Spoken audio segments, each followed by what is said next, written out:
Hi friends, welcome to Garib recipes. Friends, ఈరోజు అలసందల chat ఎలా తయారు చేసుకోవాలో చూపించబోతున్నాను. చాలా చాలా బాగుంటుంది. ప్రోటీన్ ఫైబర్తో నిండిన హెల్తీ రెసిపీ అండి ఇది. చాలా ఈజీగా ప్రిపేర్ చేసుకోవచ్చు, చాలా టేస్టీగా ఉంటుంది.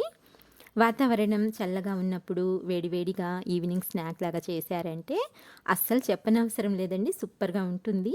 ఇంట్లో పిల్లల నుండి పెద్దవాళ్ళ వరకు అందరూ కూడా చాలా ఇష్టంగా తింటారు.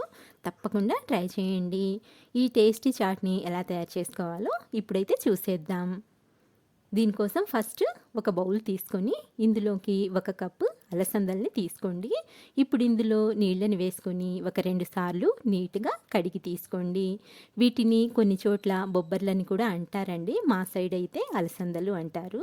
చూడండి, ఇలా కడిగిన తర్వాత ఇందులో తగినన్ని నీళ్ళని వేసుకోవాలి.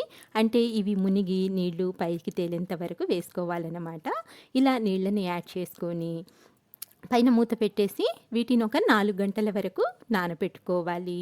ఇలా 4 గంటలు నానిన తర్వాత చూడండి, నేను మీకు చూపిస్తాను. ఈ విధంగా చక్కగా నానిన తర్వాత వీటిని ఉడికించుకున్నట్లయితే ఇవి తొందరగా అలాగే సాఫ్ట్గా ఉడుకుతాయండి. టేస్ట్ కూడా చాలా బాగుంటుందన్నమాట. ఇప్పుడు ఇందులోని నీళ్ళని వంపేసుకొని ఒక కుక్కర్ని తీసుకొని ఇందులోకి ట్రాన్స్ఫర్ చేసుకోండి. ఈ విధంగా ఈ అలసందల్ని కుక్కర్లోకి తీసుకున్న తర్వాత ఇందులో 2 కప్పుల వరకు నీళ్ళని వేసుకోండి. తర్వాత కొద్దిగా సాల్ట్ని వేసుకోండి, అంటే మీ టేస్ట్కి తగ్గట్టుగా సాల్ట్ని వేసుకోండి. నేనైతే 1/2 టీ స్పూన్ వరకు వేస్తున్నానండి. ఇప్పుడు కుక్కర్ మూత పెట్టేసి స్టవ్ ఆన్ చేసుకొని గ్యాస్ని మీడియం ఫ్లేమ్లోకి అడ్జస్ట్ చేసుకొని ఒక 3 విజిల్స్ వచ్చేంత వరకు ఉడికించుకోవాలి. ఇలా మీడియం ఫ్లేమ్ మీద 3 విజిల్స్ వచ్చేంత వరకు ఉడికించుకున్న తర్వాత ఇందులోని ప్రెషర్ అంతా పోయిన తర్వాత మూత తీసి చూద్దాము. చూడండి, ఈ అలసందలు ఎంత చక్కగా ఉడికిపోయాయో. ఇవి ఇక్కడ చూపిస్తున్నాను చూడండి, ఈ విధంగా సాఫ్ట్గా ఉడకాలన్నమాట. అప్పుడే మనం చేసే చాట్ చాలా టేస్టీగా ఉంటుంది. ఇలా ఉడికించుకున్న తర్వాత ఇందులోని ఈ ఎక్స్ట్రా వాటర్ ఏదైతే ఉందో ఈ నీళ్ళని కూడా వెంపేసుకొని రెడీగా పక్కనుంచుకోండి. ఇప్పుడు స్టవ్ ఆన్ చేసుకొని ఒక ప్యాన్ పెట్టుకొని ఇందులోకి 1 టీ స్పూన్ వరకు ఆయిల్ని వేసి వేడి చేసుకోవాలి. ఆయిల్ వేడైన తర్వాత ఇందులోకి ఒక 4-5 వెల్లుల్లి రెబ్బల్ని ఇలా సన్నగా చాప్ చేసి యాడ్ చేసుకోండి. నెక్స్ట్ 2 పచ్చిమిరపకాయలని కూడా సన్నగా కట్ చేసుకొని యాడ్ చేసుకొని ఇప్పుడు వీటిని ఒక 10 సెకండ్ల వరకు జస్ట్ కొద్దిగా ఫ్రై చేసుకోవాలి. ఈ విధంగా వేయించుకున్న తర్వాత ఇందులోకి ఒక రెమ్మ కరివేపాకుని వేసుకొని అలాగే 1/2 టీ స్పూన్ వరకు ఆవాలను కూడా వేసుకొని ఈ పోపు కాస్త చిటపటలాడేంత వరకు వేయించుకోవాలి. ఇక్కడ చూడండి, ఈ విధంగా పోపు వేగాక ఇందులోకి మనం ఉడికించి పెట్టుకున్న ఈ అలసందల్ని కూడా యాడ్ చేసుకోవాలి. ఇలా అలసందలు వేసిన వెంటనే మనం పోపులో చక్కగా కలిసేలా ఒకసారి కలుపుకోవాలి. గ్యాస్ని అయితే మీడియం ఫ్లేమ్లో పెట్టుకొని ఈ పోపులో ఇలా కలుపుకున్న తర్వాత ఇప్పుడు గ్యాస్ని లో ఫ్లేమ్లోకి టర్న్ చేసేయండి.